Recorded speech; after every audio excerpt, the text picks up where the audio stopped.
Hey everybody, this is Bonnie with Bonnie Bay Crochet, and today I want to show you how to make the drifting weave dishcloth.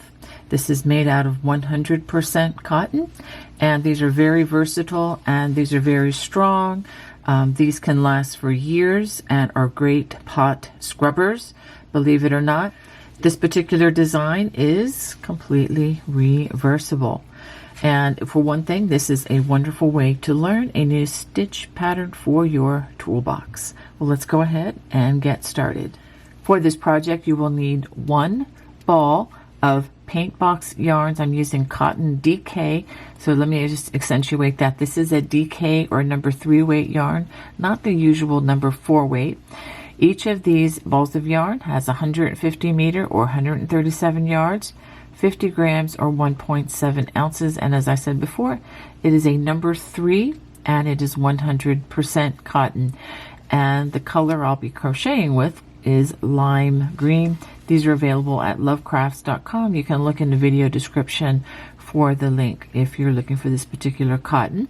Feel free to substitute any other DK weight 100% cotton yarn. It's very important that you use a 100% cotton yarn because it will hold up the best, and it will not melt or fray like other acrylics. So again, cotton, very important for these kitchen items. I'm also going to be using a size G or 6 or 4.00 millimeter crochet hook, and I'm also recommending that you have a pair of sharp scissors and a yarn needle handy. Let's go ahead and start. To begin, we're going to start with a slip knot and a starting chain of 40 chains.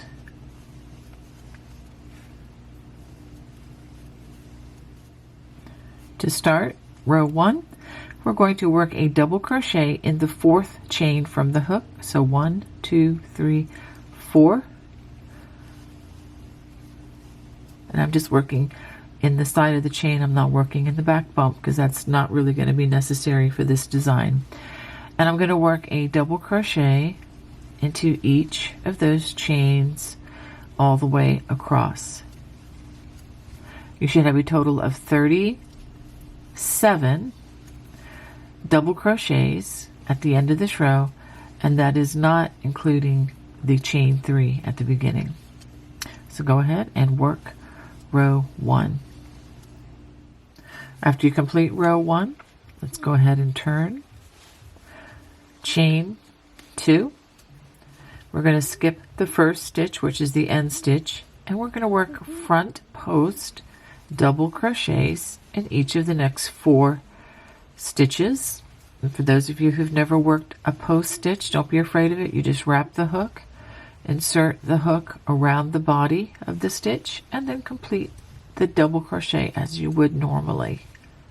It's actually a much easier stitch to work, in my opinion, once you get those nerve endings used to what they need to expect, and yet your fingers help you.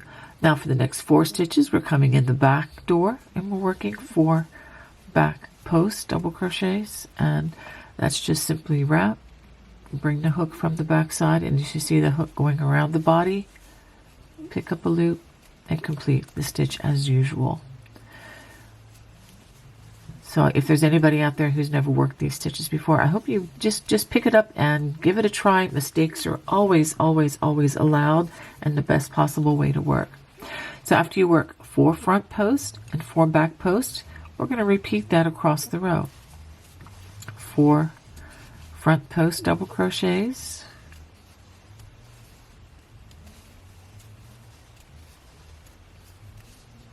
and then we're going to follow that with 4 back post double crochets.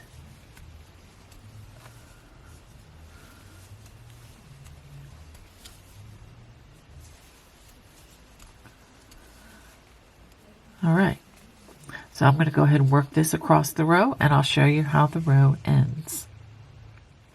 This row ends by working 4 front post double crochets, and then in that turning chain we are going to work a half double crochets. And for the record, you still maintain the same stitch count of 38 stitches. Now for row 3, we're going to turn, chain 2. We're going to skip that first stitch. Now we're going to begin our pattern. We're going to work a front post double crochet in that first stitch, and then we're going to work 4 back post double crochets. 1, 2, 3, and we're going to take one of these other stitches, 4. So you can see that this stitch is going to be just one off. Okay, so now we're going to go and work 4 front post double crochets. We're going to work these 3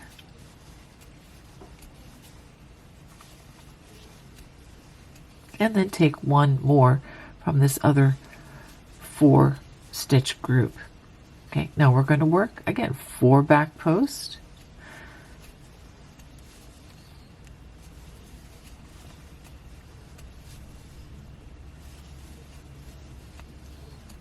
and then we take, this is the 4th stitch, which is one of the 4 grouping, and then 4 front post double crochets. 1,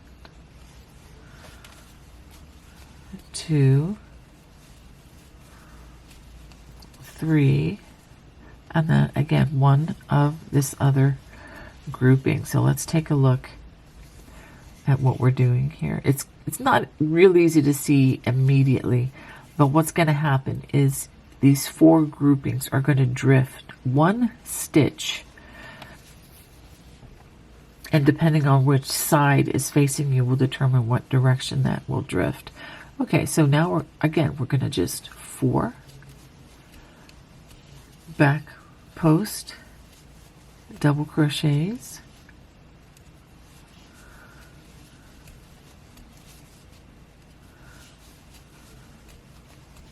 and then 4 front post double crochets, these 3 and then one more.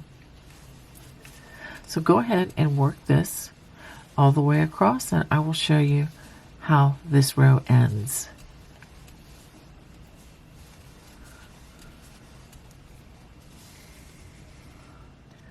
Row 3 ends by working 3 back post double crochets,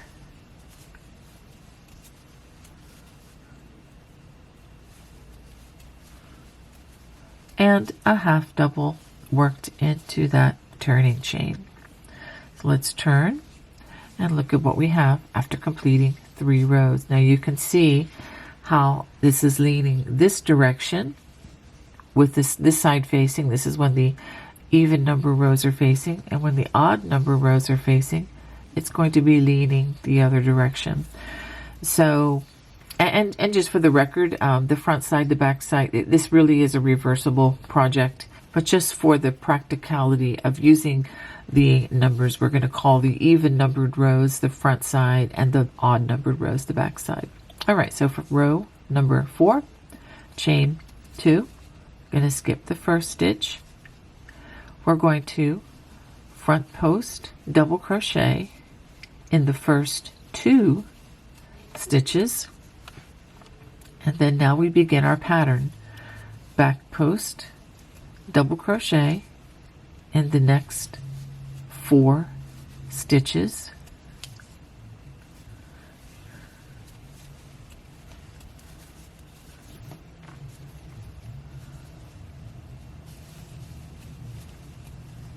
okay, so I've completed those 4 stitches, and there's one more stitch left of that grouping from the last row.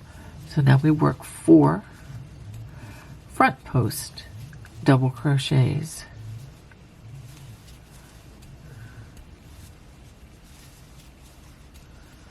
okay, just like so, and again 4 back post double crochets followed by 4 front post double crochets. So go ahead and work this all the way across. At the end of row 4, we end with 2 back post double crochets and then a half double worked into that turning chain. And this is what you have after 4 rows. Let's go ahead and turn for row number 5. Hopefully you're seeing a pattern emerge here. Okay, so now we're drifting to the left here. So we're going to skip that first stitch. We're going to front post double crochet into the next 3 stitches. And now we begin the pattern. 4 back post double crochets,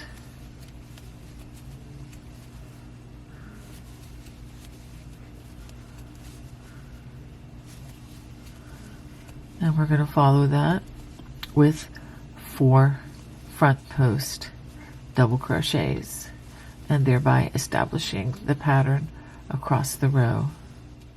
And just notice that when we work this across, we're always picking out 1 additional stitch from the other grouping from the last row. So go ahead and finish row number 5. Row 5 ends by working 4 front post double crochets and 1 back post double crochet, and then we follow that with a half double worked into that turning chain. So this is what you have after 5 rows. Let's go ahead and turn for row 6.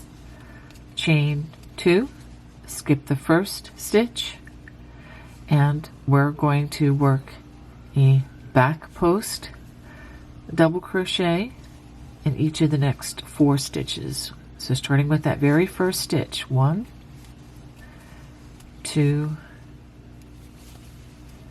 3, and 4. And at any point in time, if you're confused as to what to do next, just look at the pattern. You see the pattern is drifting to the right. So we're going to catch that next stitch for the next 4 front post double crochets.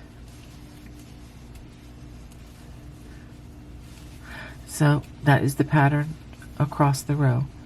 4 back post double crochets followed by 4 front post double crochet. So go ahead and finish row 6, and I'll show you how this row ends. This row ends by working 4 back post double crochets.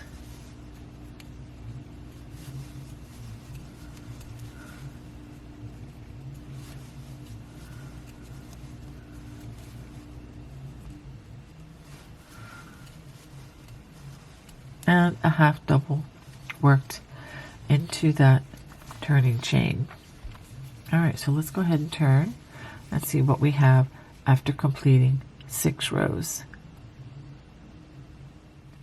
Now for row 7, we have turned and chain 2, and we're going to need 4 stitches to the left, so we're going to work that first stitch, skip the first stitch rather. That next stitch, or the first stitch that we work, will be a back post double crochet, and we follow that with 4 front post double crochets,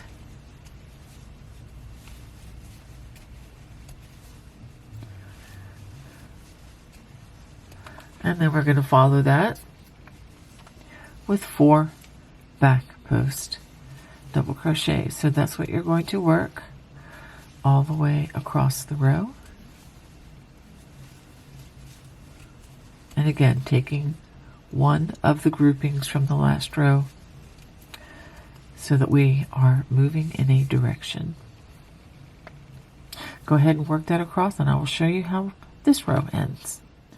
Row 7 ends by working 4 back post double crochets and then 3 front post double crochets, and followed by a half double worked into that turning chain. This is what you have after completing 7 rows. All right, let's turn to start row number 8 with a chain 2. Okay, we're drifting towards the right now, so we're going to work back post. We're going to work 2 back post double crochets, and then followed by 4 front post double crochets,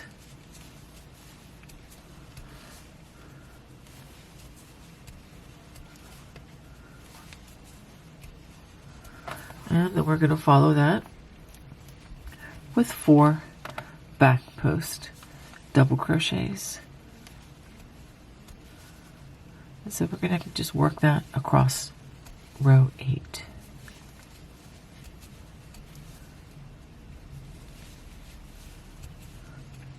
All right, just like that. Row 8 ends with 4 back post double crochets, and then we work 2 front post double crochets,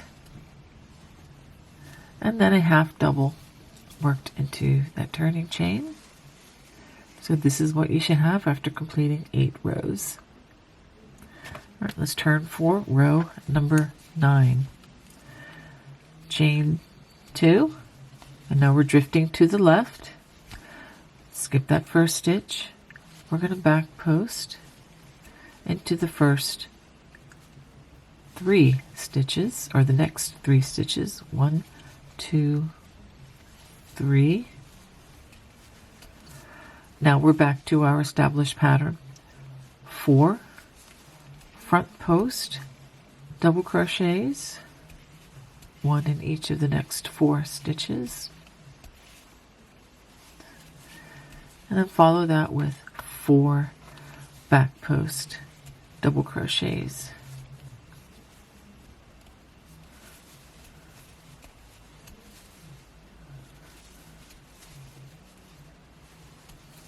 And 1 more of this grouping. All right, so that's what we're going to work all the way across. Go ahead and do that, and I'll show you how this row ends. Row 9 ends by working 4 back post double crochets and 1 front post double crochet. And let's go ahead and work that half double in the turning chain. And this is what you should have after completing 9 rows. So now what we're going to have you do is repeat rows 2 through 9 one more time, and then repeat rows 2 through 5 again. This will give you a total of 21 rows. If you need stitch support, go ahead and look at the bottom of the screen where you can go back. I'll put a time mark there so you can go back to row number 2 to follow through again. So now we're going to work 2 perimeter rounds, and we're going to start by turning 90 degrees, chain 1, and we're going to be working along the row ends. So for that first row end, we're just going to work 1 single crochet, then we're going to work 2 into the next row end, and we're going to repeat that around 1 and then 2, 1 single crochet, and then 2 in the next. So go ahead and work this until you get to the corner. So you should have a total of 30 single crochets worked along the side. Now we're going to turn 90 degrees. We're going to chain 2 for the chain 2 corner, and we're going to work 1 single crochet in that first chain, and we're going to work in each one over this foundation chain, which is really another reason why I don't prefer using the foundation chain, because in this particular design, and in a lot of the designs that I do, the foundation chain is usually covered up anyway by other stitches. And if you're not sure where to place your hook, look where the other stitches were, like the base of that stitch was here, and then go ahead and work over both of those loops that remain of the foundation chain that we worked at the very beginning. So go ahead and work this all the way across, and I'm going to give you some instructions. And when you get to the last stitch here, which is right here. We're going to chain 2, turn 90 degrees, and then we'll work 1 single crochet in this row end, 2 in the next, 1 in the next, 2 in the next, etc., until you have a total of 30 stitches, just like on the other side. Chain 2, turn, and then working 1 single crochet in each stitch across. Of course, you're going to have more stitches across the row. You're going to have 40 across the top and the bottom and 30 along the sides. Go ahead and do that. I will show you how to join and how to do the round that follows. At the end of the round, we're going to chain 2, and we're going to join to that very first single crochet of the round, just like so. So you should have 40 stitches across the top and the bottom, 30 along the sides. All right, so now I'm going to put an additional round, which is going to really set this off.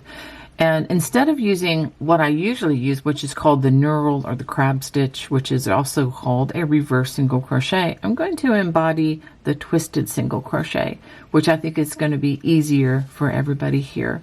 So to do this, let's go ahead and chain 1. We're going to join that first stitch in the same place as joining. Okay, stick our hook in, pull up a loop.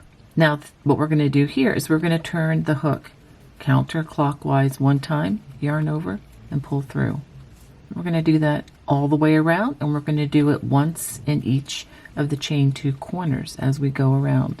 So again, insert, pull it up, a loop just like you would for a single crochet. Now don't get too tight on this. If you get too tight, you're going to have a harder time pulling these strings through. Twist, yarn over, and pull through. You don't want to get ridiculously loose either, but just use your normal tension. Twist, yarn over, pull through. I'm going to do several of these, and then you can get an idea of how this looks. And you can let me know in the comments below if this is an easier stitch for you, or would you prefer the knurl or the reverse single crochet. And if you do prefer the reverse single crochet, feel free to just use that. But I would love to hear from you in the comment section if this is something that you like. Okay, so now having done a few of these, you get an idea of what this looks like. And let's take another look at the original sample so that you can see how this looks completed all the way around. See how even that is? And that's just that twisted single crochet. So go ahead and continue working this all the way around, and like I said, when you get to the chain 2 corner, just do this 1 time in that chain 2 corner, and that should be enough.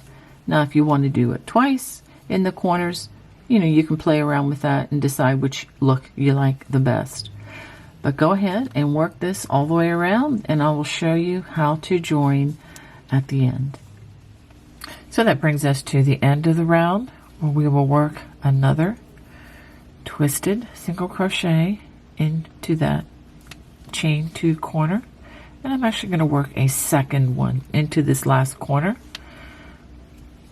and then I'm going to join with a slip stitch to the bottom and give it a chain and a tug. I'm going to clip a nice strand, and so you can see this is going to be really nice. And then I'm going to hide the one loose end. Actually, there are going to be 2 of them, but you can simply run this under